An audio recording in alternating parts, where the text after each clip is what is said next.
வணக்கம். இது உங்கள் நியூஸ் 18 தமிழ்நாடு செய்திகளை தொகுத்து வழங்குவதற்காக நான் ஆர் தெய்வப்பிரியன். முதலில் தலைப்புச் செய்திகளை பார்க்கலாம்.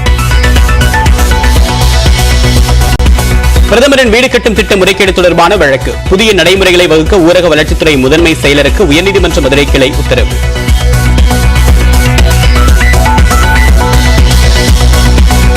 ஈரோடு கிழக்கு தொகுதியில் அரசியல் கட்சியினர் தீவிர வாக்கு சேகரிப்பு. நாளை மாலை 6 மணிக்கு பிறகு தொகுதிக்கு தொடர்பில்லாதவர்கள் வெளியேற வேண்டும் என்று தேர்தல் ஆணையம் மீண்டும் அறிவிப்பு.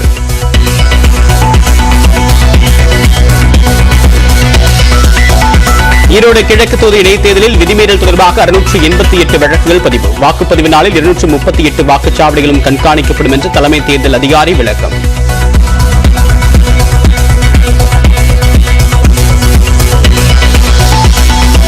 இடைத்தேர்தலில் மேலும் 4 கண்காணிப்பு குழுக்கள் அமைப்பு. பணப்பட்டுவாடா புகார்கள் நேரில் விசாரித்து வருவதாக தேர்தல் அதிகாரி சிவக்குமார் விளக்கம்.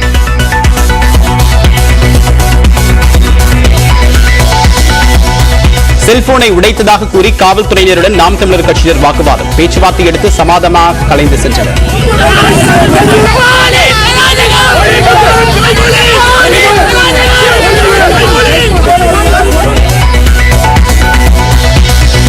ஈரோடு இடைத்தேர்தல் குறித்து இந்திய தலைமை தேர்தல் ஆணையத்தில் நாம் தமிழர் கட்சி புகார். முறைகேடு புகார் தொடர்பாக அளித்தும் தேர்தல் அதிகாரிகள் நடவடிக்கை எடுக்கவில்லை என்று குற்றச்சாட்டு.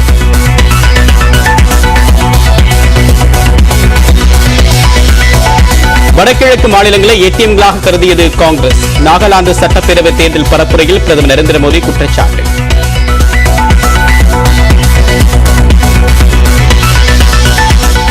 ராய்ப்பூரில் தொடங்கிய காங்கிரஸ் காரிய கமிட்டி கூட்டம். 2024 நாடாளுமன்ற தேர்தலுக்கான வியூகம் குறித்து ஆலோசனை என்று தகவல்.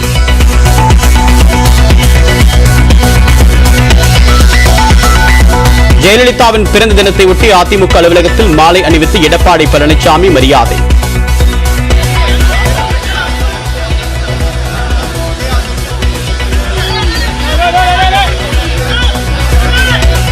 $75 கிலோ கேக் வெட்டியும் கொண்டாட்டம்.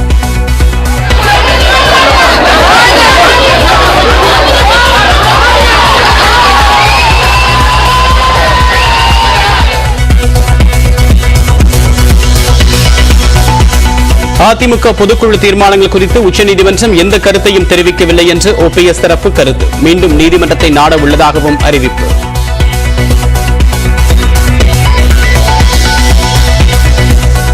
எடப்பாடி பழனிசாமி தான் திமுகவின் A to Z டீம் என்று ஓ பன்னீர்செல்வம் விமர்சனம். அதிமுக யாருடைய தாத்தாவின் கட்சியும் இல்லை என்றும் கருத்து.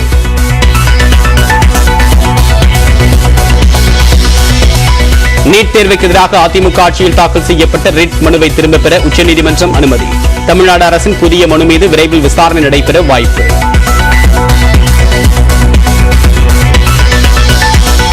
தரங்கம்பாடி மீனவர்கள் மீது தாக்குதல் நடத்திய விவகாரம். இலங்கை கடற்படை மீது 3 பிரிவுகளில் வழக்கு பதிவு செய்த வேதாரண்யம் கடலோர காவல் குழும போலீஸ்.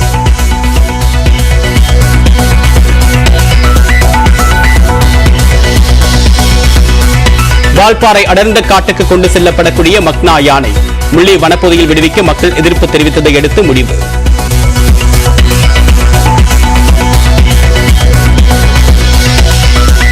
இந்தியாவின் ஆளுமையில் மாற்றத்தை ஏற்படுத்தியுள்ளது டிஜிட்டல் பணம் செலுத்தும் முறை. G20 நிதியமைச்சர்கள் கூட்டத்தில் பிரதமர் நரேந்திர மோடி பெருமிதம்.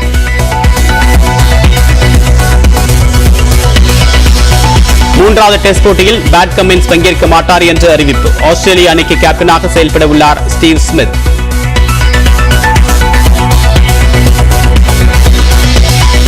உக்ரைனில் போர் தொடங்கி ஓராண்டு நிறைவு. வீரர்கள் நினைவிடத்தில் ரஷ்ய அதிபர் விளாடிமிர் புதின் மரியாதை.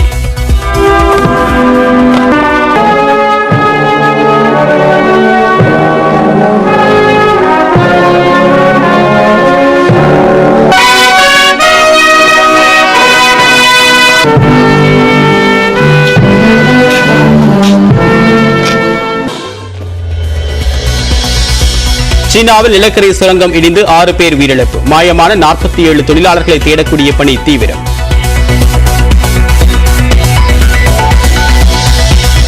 தென் தமிழக கடலோர மாவட்டங்கள், டெல்டா மாவட்டங்களில் பிப்ரவரி 27, 28 மிதமான மழை பெய்யும். சென்னை வானிலை ஆய்வு மையம் தகவல்.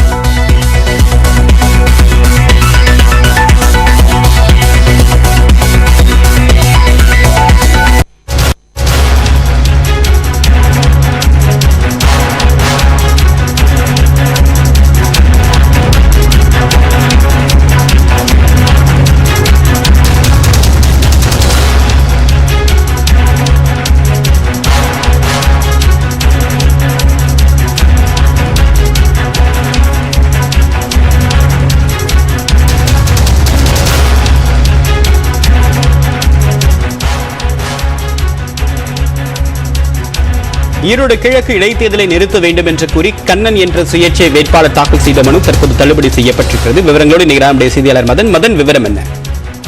தேவா, ஈரோடு கிழக்கு தொகுதியில் வாக்காளர்களுக்கு பணப்பட்டுவாடா விநியோகம் செய்வதை எதிர்த்து சென்னை உயர்நீதிமன்றத்தில் சுயேட்சை வேட்பாளர் கண்ணன் என்பவர் ஒரு வழக்கு தொடர்ந்தார். அதே போல அந்த பிரச்சாரத்தின் போது தங்களுடைய கட்சியினரை தாக்கியதன் மீது உரிய நடவடிக்கை எடுக்க வேண்டும் எனவும் தங்களுடைய பிரச்சாரத்திற்கு உரிய பாதுகாப்பு வழங்க வேண்டும் எனவும் நாம் தமிழர் கட்சியின் சார்பிலும் வழக்கு தொடரப்பட்டது. அதாவது போதுமான மத்திய போலீஸ் பாதுகாப்பு, சிசிடிவி கேமரா, வெப்காஸ்டிங் வசதியை அதிகப்படுத்த வேண்டும் என்று நாம் தமிழர் தரப்பில் ஒரு கோரிக்கை வைக்கப்பட்டது. அதே போல இந்த தொகுதியில் வாக்காளருக்கு பணம் மற்றும் மதுபா ஆளும் கட்சியில் சட்டவிரோதமாக அமைத்துள்ள அந்த கொட்டைகளை அகற்ற வேண்டும் என்று மற்றொரு சுயேட்சை வேட்பாளர் ரவி என்பவர் வழக்கு தொடர்ந்தார். இந்த 3 வழக்குகளும் இன்று பொறுப்பு தலைமை நீதிபதி ராஜா அடங்கிய அவர்கள் விசாரணைக்கு வந்தது. அப்போது தேர்தல் ஆணைய தரப்பில் ஆஜரான வழக்கறிஞர் பணப்பட்டுவாடை தடுக்க கண்காணிப்பு குழுக்களும் பறக்கும் படைகளும் அமைக்கப்பட்டுள்ளதாகவும் ஏற்கனவே உயர்நீதிமன்றம் இந்த தேர்தலை நியாயமாக நடத்த தொடர்பாக பல்வேறு உத்தரவுகளை பிறப்பித்துள்ளது. அந்த உத்தரவின்படி தற்போது நடவடிக்கை எடுக்கப்பட்டுள்ளதாக தெரிவிக்கப்பட்டது. மேலும் இந்த புகார்கள் தொடர்பாக உரிய முறையில் விசாரித்து முகாந்திரம் இருந்தால் உரிய நடவடிக்கை எடுக்கப்படும் என்றும் தெரிவிக்கப்பட்டது. மேலும் இந்த தொகுதியில் 163 கொட்டைகள் கண்டறியப்பட்டதாகவும் அதில் 107 கொட்டைகளுக்கு ஏற்கனவே அனுமதி பெறப்பட்டுள்ளது. 42 கொட்டைகளை சம்பந்தப்பட்ட அந்த கட்சியினர் தற்போது அகற்றிவிட்டார்கள் என்றும் மீதமுள்ள அந்த கொட்டைகளுக்கு தற்போது சீல் வைக்கப்பட்டுள்ளதும் விளக்கம் அளிக்கப்பட்டது. மேலும் இந்த தேர்தல் விதிமுறை தொடர்பாக இதுவரைக்கும் 19 வழக்குகளும் பதிவு செய்யப்பட்டுள்ளதாக தேர்தல் ஆணைய தரப்பில் தெரிவிக்கப்பட்டது. நாம் தமிழர் தொடர்ந்த கட்சியை பொறுத்தவரைக்கும் காவல்துறை தரப்பில் ஆஜரான வழக்கறிஞர் நாம் தமிழர் கட்சியினர் இந்த பொதுக்கூட்டம் நடத்த அனுமதி கேட்டுவிட்டு இந்த வழித்தடத்தை மீறி பேரணி சென்றதாகவும் அது மட்டும் இல்லாமல் இந்த பிளாஸ்டிக் பைப்புகளில் இரும்பு பைப்புகளை பொருத்தி வன்முறை ஈடுபட தெரிவித்தார். அது மட்டும் இல்லாமல் நாம் தமிழர் கட்சி மற்றும் திமுக இடையேயான அந்த மோதல் தொடர்பாக தற்போது 2 தரப்பினர் மீதும் வழக்குகள் பதிவு செய்யப்பட்டதாகவும் தெரிவிக்கப்பட்டது. இந்த வாதங்களை ஏற்றுக்கொண்ட சென்னை உயர்நீதிமன்றம் இந்த பணப்பட்டுவாடா புகாரை பொறுத்த வரைக்கும் எந்த தேதியில் யார் பணம் கொடுத்தார்கள், யார் பெற்றார்கள் தொடர்பான எந்த விவரங்களும் இந்த மனுவில் தெரிவிக்கவில்லை என்று தெரிவித்தார்கள். மேலும் இந்த தேர்தல் நடைமுறை தற்போது தொடங்கிவிட்டதால் இதில் நீதிமன்றம் தலையிட முடியாது என்று தெரிவித்து இந்த தேர்தலை நிறுத்த வேண்டும் என்று கண்ணன் தொடர்ந்த அந்த வழக்கை தள்ளுபடி செய்து இந்த உத்தரவு தெரிவித்தார்கள். மேலும் நாம் தமிழர் மற்றும் மற்றொரு சுயேட்சை வேட்பாளர் ரவி தொடர்ந்த வழக்குகளை பொறுத்தவரைக்கும் அதிமுகவின் CV சண்முகம் தொடர்ந்த வழக்கில் ஏற்கனவே உயர்நீதிமன்றம் பல்வேறு உத்தரவுகளை பிறப்பித்துள்ளது. எனவே அந்த ஒரு உத்தரவை பின்பற்ற வேண்டும் என்று தெரிவித்து இவர் கொடுத்த அந்த புகார்கள் மீது பரிசீலனை செய்து உரிய முடிவெடுக்க வேண்டும் என்று தேர்தல் ஆணையத்துக்கு உத்தரவிட்டு இந்த வழக்குகளை தற்போது முடித்து வைத்துள்ளார்கள். உங்களுடைய விரிவான தகவலுக்கு நன்றி மதன். காங்கிரஸ் கட்சி வடகிழக்கு மாநிலங்களை ஏடிஎம்களாக கருதியதாகவும் கடந்த காலத்தில் அந்த கட்சி செய்த பாவங்களுக்காக அதனை வடகிழக்கு மாநிலங்கள் தற்போது தண்டித்து வருவதாகவும் பிரதமர் நரேந்திர மோடி தெரிவித்துள்ளார். நாகாலாந்து மாநில சட்டப்பேரவைக்கு வரக்கூடிய திங்கட்கிழமை தேர்தல் நடைபெறுகிறது. இதை முன்னிட்டு சுமக்கெடிமா பகுதியில் நடைபெற்ற தேர்தல் பிரச்சார கூட்டத்தில் அந்த மாநில பாரம்பரிய ஆடையில் கலந்து கொண்ட பிரதமர் நரேந்திர மோடி உரையாற்றினார். அப்போது பேசிய அவர் நாகாலாந்திற்கான தாரக மந்திரமாக அமைதி, முன்னேற்றம், செழிப்பு ஆகியவற்றை கொண்டிருப்பதாக கூறினார். இதன் காரணமாகவே பாஜக மீதான மக்களின் நம்பிக்கை அதிகரித்திருப்பதாகவும் தெரிவித்தார். நாகாலாந்தில் ஆயிரக்கணக்கான குடும்பங்களுக்கு மத்திய அரசு இலவச ரேஷன் வழங்கி வருவதாக கூறிய நரேந்திர மோடி காங்கிரஸ் கட்சி செய்தது போல் வடகிழக்கு மாநிலங்களில் உள்ள 8 மாநிலங்களை ஏடிஎம்களாக தாங்கள் கருதவில்லை என்றும் தங்களுக்கு வடகிழக்கு மாநிலங்கள் அஷ்டலட்சுமிகள் என்றும் கூறியுள்ளார். நாகாலாந்து அரசை டெல்லியில் இருந்து ரிமோட் கண்ட்ரோலில் காங்கிரஸ் இயக்கியதாகவும் டெல்லி முதல் திமாப்பூர் வரை காங்கிரஸ் குடும்ப அரசியலில் ஈடுபட்டதாகவும் பிரதமர் நரேந்திர மோடி கடுமையாக விமர்சித்தார். மேலும் காங்கிரஸ் கட்சி செய்த பாவங்களுக்காக அந்த கட்சியை வடகிழக்கு மாநிலங்கள் தற்போது தண்டித்து வருவதாகவும் பிரதமர் நரேந்திர மோடி தெரிவித்துள்ளார்.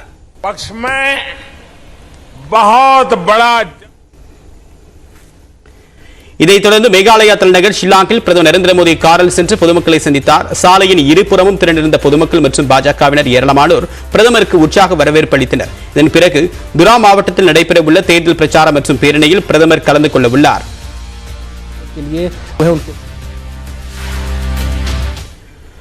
காங்கிரஸ் காரிய கமிட்டி உறுப்பினர்களை நியமிக்க கட்சியின் தலைவருக்கு மட்டுமே முழு அதிகாரமும் உள்ளதாக அந்த கட்சியின் செய்தி தொடர்பாளர் ஜெயராம் ரமேஷ் தெரிவித்துள்ளார். சத்தீஸ்கர் மாநிலம் ராய்ப்பூரில் 85வது காங்கிரஸ் மாநாடு தொடங்கியது. கட்சியின் தலைவர் மல்லிகார்ஜுன கார்கே தலைமையில் தொடங்கிய மாநாட்டில் ராஜஸ்தான் முதலமைச்சர் அசோக் கெலாட், சத்தீஸ்கர் முதலமைச்சர் பூபேஷ் பாகல் உள்ளிட்ட காங்கிரஸ் தலைவர்கள் பலர் கலந்து கொண்டனர். 3 மணி நேரம் நடைபெற்ற வழிகாட்டுதல் குழு கூட்டத்திற்கு பிறகு செய்தியாக இந்த கட்சியின் செய்தி தொடர்பாளர் ஜெயராம் ரமேஷ் காங்கிரஸ் காரிய கமிட்டி உறுப்பினர்களை நியமிக்க கட்சியின் தலைவருக்கு மட்டுமே அதிகாரம் இருப்பதாகவும் தெரிவித்தார். தேர்தல் மூலமாக உறுப்பினர்கள் நியமிக்கப்பட மாட்டார்கள் என்றும் திட்டவட்டமாக அவர் கூறியுள்ளார். காலையில் நடைபெற்ற கூட்டத்தில் காங்கிரஸ் மூத்த தலைவர்கள் சோனியா காந்தி, ராகுல் காந்தி பங்கேற்காத நிலையில் மதியம் இருவரும் ராய்ப்பூர் வந்தடைந்தனர். விழுப்புரம் மாவட்டம் மேல்மலையனூர் அங்காளம்மன் கோவில் மாசி திருவிழா தேரோட்டம் நடைபெற்று வருகிறது. விவரங்களோடு இணைகிறார் நம்முடைய செய்தியாளர் குணாநிதி. விவரம் என்ன? வணக்கம். அதாவது விழுப்புரம் மாவட்டம் மேல்மலையனூர் அங்காளம்மன் கோயிலில் மாசி பெருவிழா என்பது ஒவ்வொரு ஆண்டும் வெகு விமர்சையாக நடைபெறுவது வழக்கம். அதன்படி இந்த ஆண்டுக்கான மாசி பெருவிழா கடந்த 18ஆம் தேதி கொடியேற்றத்துடன் தொடங்கிய நிலையில் 19ஆம் தேதி மயான கொள்ளை நிகழ்வும் 22ஆம் தேதி தீமிதி திருவிழாவும் வெகு விமர்சையாக நடைபெற்றது.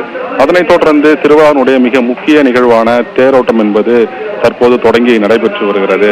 கோயிலுடைய வடக்கு வாசல் தொடங்கி முக்கிய வீதிகள் வழியாக தேர் என்பது மீண்டும் வடக்கு வாசலையே வந்தடையும். இந்த தேரோட்டத்தை காண்பதற்காக விழுப்புரம் மட்டுமின்றி தமிழகத்தினுடைய பல்வேறு பகுதிகளில் இருந்தும் வெளி மாநிலங்களில் இருந்தும் ஆயிரக்கணக்கான பக்தர்கள் தேரை வடம் பிடித்து இழுத்து வருகிறார்கள்.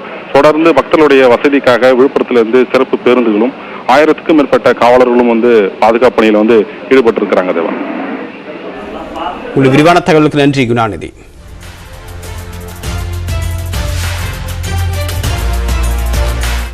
ஈரோடு கிழக்கு தொகுதி இடைத்தேர்தலை ஒட்டி கூடுதலாக 4 கண்காணிப்பு குழுக்களை அமைத்திருப்பதாக தொகுதி தேர்தல் அலுவலர் சிவக்குமார் தெரிவித்துள்ளார்.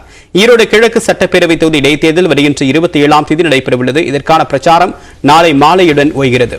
இதையொட்டி ஈரோடு மாநகராட்சி அலுவலகத்தில் தேர்தல் நடத்தும் அலுவலர் சிவக்குமார் செய்தியாளர்களை சந்தித்தார். அப்போது பேசிய அவர், குறிப்பிட்ட நேரத்திற்குள் அரசியல் கட்சிகள் பிரச்சாரத்தை முடித்துக் கொள்ள வேண்டும் என்றும் தற்காலிகமாக அமைக்கப்பட்டுள்ள 107 அலுவலகங்களையும் நாளையுடன் அப்புறப்படுத்த வேண்டும் என்றும் அறிவுறுத்தினார். அத்துடன் பொதுமக்கள் சுதந்திரமாக வாக்களிக்க அனைத்து ஏற்பாடுகளும் செய்யப்பட்டிருப்பதாகவும் இதற்காக மேலும் 4 கண்காணிப்பு குழுக்களை அமைத்திருப்பதாகவும் அவர் கூறியுள்ளார்.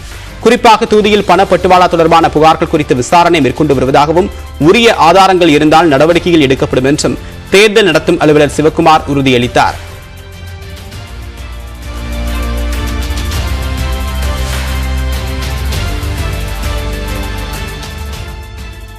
தங்களுக்கு வழங்கப்பட்ட தற்காலிக அரசியல் தேர்தல் பணிமனைகளை அப்புறப்படுத்திக் கொள்ள வேண்டும் தங்களுடைய சொந்த பொறுப்பில். 3வதாக தொகுதிக்கு தொடர்பில்லாத வெளிநபர்கள் அனைவரும் உடனடியாக வெளியேற வேண்டும்.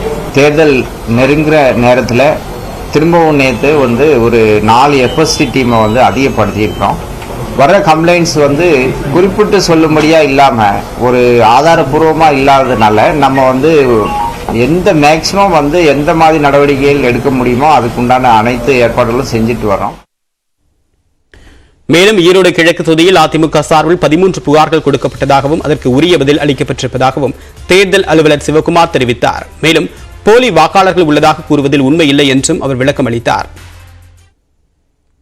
அதுல ஒரு சுவாரஸ்யமான விஷயம், அவங்க சிடி சண்முகம் கொடுத்த அந்த 20,000 ஓட்டர்ஸ் இல்ல போலியா சேர்த்துட்டாங்கன்னு சொன்னதுல என்னோட மாநகராட்சி ஆணையர் குடியிருக்கிற எனக்கும் என்னோட மனைவி பையனுக்கு உண்டான ஓட்டை கூட அவங்க இந்த ஊர்லயே இல்லைன்னு எழுதி கொடுத்துருக்காங்க.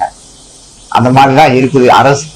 அந்த மாதிரி ஒரு சாம்பிளுக்கு தான் இதை சொல்றாங்க.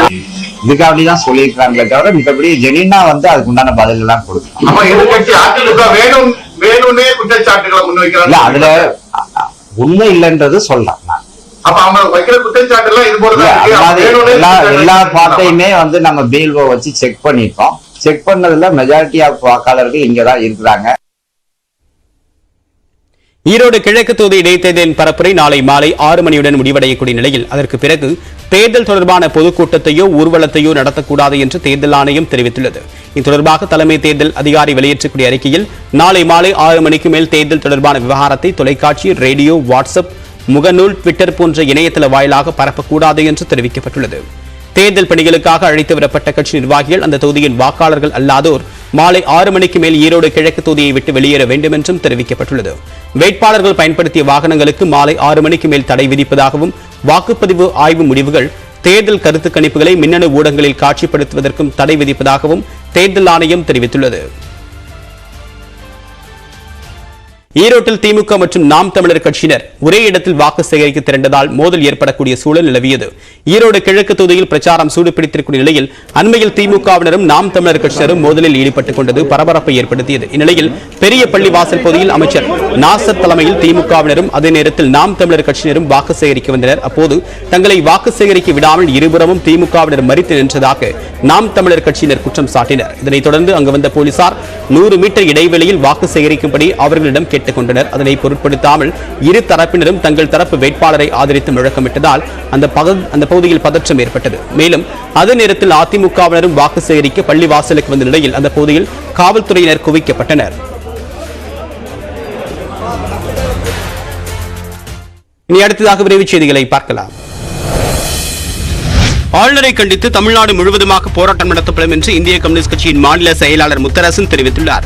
சென்னை அண்ணா அறிவாலயத்தில் முதலமைச்சர் மு க ஸ்டாலினை சந்தித்த இந்திய கம்யூனிஸ்ட் கட்சியின் மூத்த தலைவர் மாணிக்கத்தின் நூற்றாண்டு விழா அழைப்புதலை முத்தரசன் வழங்கினார். அதற்கு பிறகு செய்தியாளர்களிடம் பேசிய அவர் 20% ஈரப்பதம் கொண்ட நெல்லை கொள்முதல் செய்யக்கூடிய அறிவிப்பை மத்திய அரசு காலதாமதமாக வெளியிட்டதாக குற்றம் சாட்டினார். வருகிற 28ஆம் தேதி மார்ச் குறித்து அவதூறாக பேசியதை கண்டித்து வருகிற 28ஆம் தேதி தமிழ்நாடு முழுவதும் இந்திய கம்யூனிஸ்ட் கட்சியின் சார்பில் ஆர்ப்பாட்டம் நடத்தப்படும்.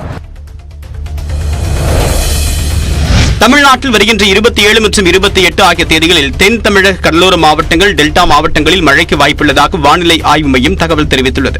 வருகின்ற 27, 28 ஆகிய இரு தேதிகளில் தென் தமிழக கடலோர மாவட்டங்கள், டெல்டா மாவட்டங்கள் மற்றும் காரைக்கால் பகுதிகளில் ஒரு சில இடங்களில் லேசானது முதல் மிதமான மழை பெய்யக்கூடும் என்றும் வானிலை ஆய்வு மையம் தெரிவித்துள்ளது.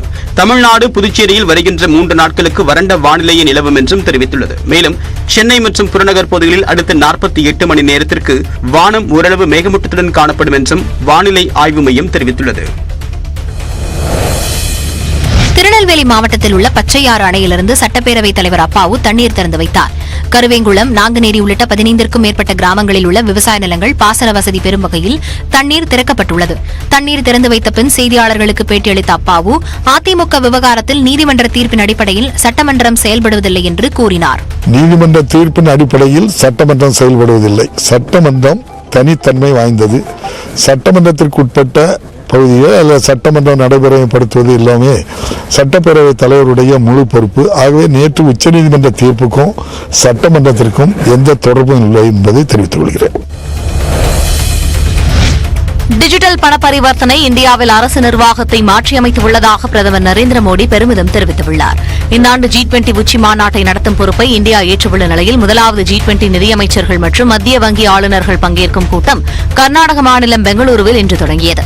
இதில் காணொலியின் வாயிலாக உரையாற்றிய பிரதமர் மோடி இந்திய நுகர்வோரும் உற்பத்தியாளர்களும் எதிர்காலம் குறித்து பெரும் நம்பிக்கையுடன் உள்ளதாக தெரிவித்தார். கொரோனாவால் உலக பொருளாதாரம் கடும் நெருக்கடியை சந்தித்ததாகவும் குறிப்பாக வளர்ந்து வரும் நாடுகள் இன்னும் அதன் பாதிப்புகளை எதிர்கொண்டு வருவதாகவும் கூறினார். டிஜிட்டல் நிதியில் சில கண்டுபிடிப்புகள் பொருளாதார ஸ்திரமின்மை மற்றும் தவறாக பயன்படுத்துவதற்கான அபாயத்தை ஏற்படுத்துவதாக கூறிய அவர் உலகளாவிய சவால்களை எதிர்த்து போரிடும் வகையில் வங்கிகளை வலுப்படுத்த இணைந்து பணியாற்றுவது அவசியம் என கேட்டுக் கொண்டார். சீனாவில் நிலக்கரி சுரங்கம் இடிந்து விழுந்த விபத்தில் 6 பேர் உயிரிழந்தனர். நிலக்கரி, கனிம வளங்கள் நிறைந்த சீனாவின் மங்கோலியா பிராந்தியத்தில் செயல்பட்டு வந்த நிலக்கரி சுரங்கம் இடிந்து விழுந்து விபத்துக்குள்ளானது. சுரங்கத்தின் மேல் பகுதி இடிந்து விழுந்ததில் அங்கு பணியாற்றி வந்த 50க்கும் மேற்பட்டோர் இடிபாடுகளுக்குள் சிக்கிக் கொண்டனர். தொடர்ந்து அவர்களை மீட்கும் முயற்சியில் மீட்புக் குழுவினர் ஈடுபட்டுள்ளனர். இந்த விபத்தில் 6 பேர் உயிரிழந்த நிலையில் மாயமான 47 தொழிலாளர்களை மீட்கும் பணி தொடர்ந்து நடைபெற்று வருகிறது.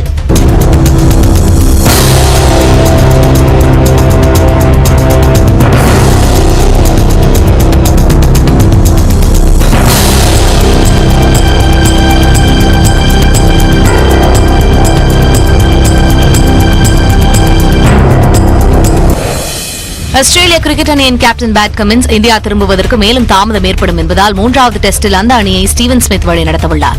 இந்தியா வந்துள்ள ஆஸ்திரேலிய அணி 4 போட்டிகளை கொண்ட பார்டர் கவாஸ்கர் டெஸ்ட் தொடரில் விளையாடி வருகிறது. இதன் முதல் 2 போட்டிகளிலும் இந்தியா வெற்றி பெற்று முன்னிலை வகிக்கிறது. இதனிடையே ஆஸ்திரேலிய கேப்டன் பேட் கமின்ஸ் தனது தாயாருக்கு உடல்நிலை பாதிக்கப்பட்டதால் சொந்த ஊர் திரும்பினார். ஆனால் மேலும் தனது குடும்பத்தினருடன் இருக்க வேண்டியுள்ளதாக அந்நாட்டு கிரிக்கெட் சங்கத்திடம் தெரிவித்துள்ளார். இதனால் வருகிற மார்ச் 1ஆம் தேதி மத்திய பிரதேச மாநிலம் இண்டோரில் நடக்கும் 3வது டெஸ்ட் போட்டியில் ஆஸ்திரேலிய அணியை துணை கேப்டனாக உள்ள ஸ்டீவன் ஸ்மித் வழி நடத்தவுள்ளார். உக்ரைன் போரை உடனே நிறுத்தக் கோரி ஐநாவில் நிறைவேற்றப்பட்ட சிறப்பு தீர்மானத்திற்கான வாக்கெடுப்பில் இந்தியா பங்கேற்கவில்லை. உக்ரைனில் ரஷ்யாவின் விரோத போக்கை முடிவுக்கு கொண்டுவரவும் ரஷ்ய படைகளை திரும்பப் பெறவும் ரஷ்யாவிற்கு எதிரான தீர்மானத்தை ஐநா சபை ஒப்புதல் அளித்தது. தொடர்பான வாக்கெடுப்பில் தீர்மானத்திற்கு ஆதரவாக 141 நாடுகள் வாக்களித்தன. சீனா, இந்தியா உட்பட 32 நாடுகள் வாக்களிக்கவில்லை. ஐநாவுக்கான இந்திய பிரதிநிதி ருஷிரா காம்போஜ் ஐநா சாசனத்தின் கொள்கைகளை நிலைநிறுத்த தாங்கள் ஆதரவாக இருப்பதாக கூறினார். ராஜாங்க நடவடிக்கைகளால் மட்டுமே இந்த போரை முடிவுக்கு கொண்டுவர முடியும் என்று நம்புவதாகவும் அவர் தெரிவித்தார். ரஷ்யாவின் படையெடுப்பை நினைவு கூறும் வகையில் புதிய நோட்டை உக்ரைன் நாடு அறிமுகப்படுத்த உள்ளது. போர்க்குற்றங்கள் மற்றும் உக்ரைனின் வெற்றியை குறிக்கும் வகையில் இந்த புதிய நோட்டுகள் வடிவமைக்கப்பட்டுள்ளன.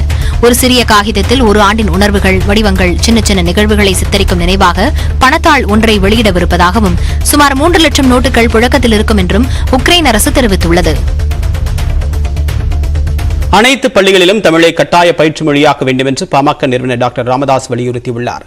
அழிவின் விளிம்பில் இருந்து அன்னை தமிழை காப்போம் என்ற முழக்கத்தோடு தமிழை தேடி என்ற விழிப்புணர்வு பிரச்சார பயணத்தை பாமக நிறுவனர் டாக்டர் ராமதாஸ் மேற்கொண்டு வருகிறார். சென்னை முதல் மதுரை வரை நடைபெறக்கூடிய இந்த பயணத்தின் 4ஆம் நாளான இன்று கடலூர் மாவட்டம் சிதம்பரத்தில் பொதுக்கூட்டம் நடைபெற்றது. இந்த கூட்டத்தில் பேசிய டாக்டர் ராமதாஸ், அரசு அலுவலகங்களில் தமிழ் வாழ்க என்ற பதாகைகள் இருக்கிறதே தவிர அங்கு தமிழ் மொழி இல்லை என்று கூறினார். என்று ஒரு வார்த்தைகள் நாம் பேசுகிறோம் என்று சொன்னால் 11 வார்த்தைகள் கலப்பு மொழி, பிறமொழி, 10 வார்த்தைகள் தமிழ், அதுவும் அறவடை தமிழ், கொச்சை தமிழ். திண்டுக்கல் மாவட்டம் சானார்பட்டி அருகே ஜல்லிக்கட்டு போட்டி விறுவிறுப்பாக நடைபெற்றது. கருப்பண்ணசுவாமி கோவில் திருவிழாவை முன்னிட்டு நடைபெற்ற போட்டியில் மதுரை, திருச்சி, கரூர், தேனி உள்ளிட்ட பல்வேறு மாவட்டங்களிலிருந்து வந்த 450க்கும் மேற்பட்ட காளைகளும் 110க்கும் மேற்பட்ட மாடுபிடி வீரர்களும் பங்கேற்றனர். வாடி வாசலில் சீறி வந்த காளைகளை அடக்கிய வீரர்களுக்கும் அடங்க மறுத்த காளைகளுக்கும் தங்க நாணயம், வெள்ளி நாணயம், சைக்கிள், கட்டில், பீரோ, வாஷிங் மெஷின், அண்டா உள்ளிட்டவை பரிசாக வழங்கப்பட்டன. இந்த போட்டியை சுற்று வட்டாரத்தை சேர்ந்த ஆயிரக்கணக்கான மக்கள் கண்டு ரசித்தனர். பாதுகாப்புக்காக 250க்கும் மேற்பட்ட போலீசாரும் குவிக்கப்பட்டிருந்தனர். போட்டியில் 24 பேருக்கு காயம் ஏற்பட்ட நிலையில் 4 பேர் திண்டுக்கல்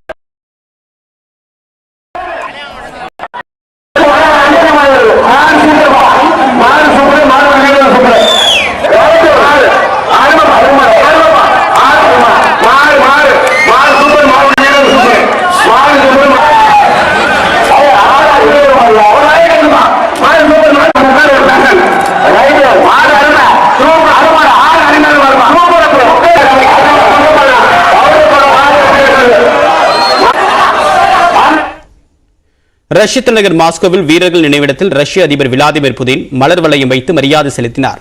அமெரிக்கா, பிரிட்டன் அடங்கிய நாட்டோவில் இணைய உக்ரைன் விருப்பம் தெரிவித்தது. இதற்கு எதிர்ப்பு தெரிவித்து ரஷ்யா உக்ரைன் மீது போர் தொடுத்தது. இந்த போரால் ரஷ்யா உக்ரைனுக்கு மட்டுமில்லாமல் உலகளவில் பெரும் பாதிப்புகளையும் ஏற்படுத்தியுள்ளது. இந்த போர் தொடங்கி இன்றுடன் ஓராண்டு நிறைவடைந்திருக்கூடிய நிலையிலும் இருதரப்பிலும் ராணுவ வீரர்கள் மற்றும் பொதுமக்கள் லட்சக்கணக்கானவர்கள் உயிரிழந்தனர். பல லட்சம் பேர் அகதிகளாக வெளிநாடுகளில் தஞ்சமடைந்திருக்கிறார்கள். இந்நிலையில் ரஷ்யாவில் மறைந்த ராணுவ வீரர்களுக்கு மரியாதை செலுத்தக்கூடிய தினம் நேற்று அனுசரிக்கப்பட்டது. இதையொட்டி ரஷ்ய அதிபர் விளாடிமிர் புதின் மாஸ்கோவில் உள்ள ராணுவ வீரர் நினைவிடத்தில் மலர் வளையம் வைத்து மரியாதை செலுத்தினார். தொடர்ந்து இரவு கண்கவர் வான வேடிக்கை நிகழ்ச்சியும் நடைபெற்றது.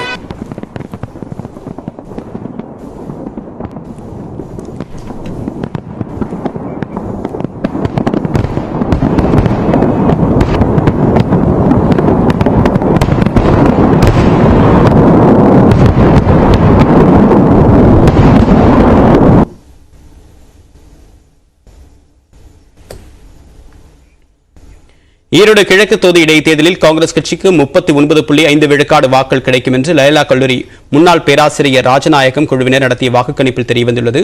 இது தொடர்பாக பேராசிரியர் அளிக்கக்கூடிய பேட்டியை தற்போது பார்க்கலாம். இந்த வாரத்தில் தான் அது டேட் நம்ம அங்கே சொல்லியிருக்கிறோம். 3 நாள் பண்ணியிருக்கிறோம். இப்போ 4வது நாள் இன்னைக்கு நடக்குது, 5வது நாள் நாளைக்கு நடக்கும். இந்த 3 நாட்களில் நம்ம பார்க்கும்போது நேற்று நானே களத்தில் ஃபுல்லாகவே இருந்தேன். நான் போய் பார்த்தேன் நேரடியாக. சில தினங்கள் முன்பு வரை நீங்க சொல்ல அதைத்தான் நீங்க கேக்குறீங்க. கூவத்தூர் கூடாரங்களாய் இருந்த உல்லாச குறிகள், அந்த டென்ட்ஸ், அது எல்லாமே இப்போது பெரும்பாலும் வெறிச்சோடி இருக்கு. இதுல நான் ஒரு 10-15 கூடாரங்களுக்கு போயிட்டு இருந்தேன். மண்டபங்கள் இருக்கு, அல்லது ஒரு சாமியானா போட்டு சூப்பரா ஒரு பொது கூட்டம் நடத்துவதற்குரிய அந்த மாதிரியான அமைப்புல இருக்கு. இது 2 பெரிய கட்சிகளுமே பண்ணியிருக்கிறாங்க. 2 பேர்ட்டையுமே நம்ம பார்க்க முடிஞ்சது.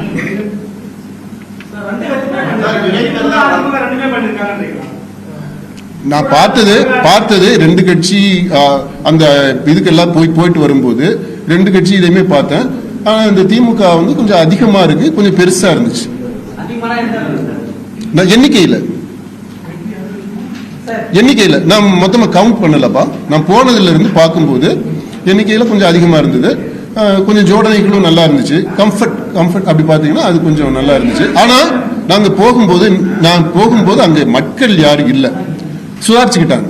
அதான் பாயிண்ட். ஈரோடு கிழக்கிற களத்துல திமுகவும் நாம் தமிழர் கட்சி மோதலில் ஈடுபட்டு வராங்க. அங்க அவங்க 2 பேருக்கு போட்டி அதிகமா நிலவுது. இது நாம் தமிழருக்கு ஒரு வாய்ப்பு அமையுமா உங்களுக்கு? அதுதான் நம்ம இந்த பாயிண்ட்டை சொல்லியிருக்கிறோம்ப்பா. நாம் தமிழர் கட்சிக்கு எப்படின்னா அவங்க ஜெயிக்கக்கூடிய வாய்ப்பா இருக்காது, இந்த தேர்தல் இருக்காது. ஏன்னா அவங்க எனக்கு தெரிந்து களத்தில் ஈரோடு கிழக்கு தொகுதி இடைத்தேர்தல் தொடர்பாக நடைபெற்ற கருத்து கணிப்பு முடிவுகள் தொடர்பான செய்தியாளர் சந்திப்பை பார்த்தோம். ரஷ்ய தலைநகர் மாஸ்கோவில் வீரர்கள் நினைவிடத்தில் ரஷ்ய அதிபர் விளாடிமிர் புதின் மலர் வளையம் வைத்து மரியாதை செலுத்தினார். அமெரிக்கா, பிரிட்டன் அடங்கிய நாட்டோவில் இணைய உக்ரைன் விருப்பம் தெரிவித்தது. இதற்கு எதிர்ப்பு தெரிவித்து ரஷ்யா உக்ரைன் மீது போர் தொடுத்தது. இந்த போரால் ரஷ்யா உக்ரைனுக்கு மட்டுமில்லாமல் உலகளவில் பெரும் பாதிப்புகளையும் ஏற்படுத்தியுள்ளது. இந்த போர் தொடங்கி இன்றுடன் ஓராண்டு நிறைவடைந்திருக்கூடிய நிலையில் இருதரப்பிலும் ராணுவ வீரர்கள் மற்றும் பொதுமக்கள் லட்சக்கணக்கானோர் உயிரிழந்தனர். பல லட்சம் பேர் அகதிகளாக வெளிநாடுகளில் தஞ்சம் அடைந்திருக்கிறார்கள். இந்நிலையில் ரஷ்யாவில் மறைந்த ராணுவ வீரர்களுக்கு மரியாதை செலுத்தக்கூடிய தினம் நேற்று அனுசரிக்கப்பட்டது. இதையொட்டி ரஷ்ய அதிபர் விளாடிமிர் புதின் மாஸ்கோவில் உள்ள ராணுவ வீரர்கள் நினைவிடத்தில் மலர் வளையம் வைத்து மரியாதை செலுத்தினார். தொடர்ந்து இரவு கண்கவர் வான வேடிக்கை நிகழ்ச்சியும் நடைபெற்றது.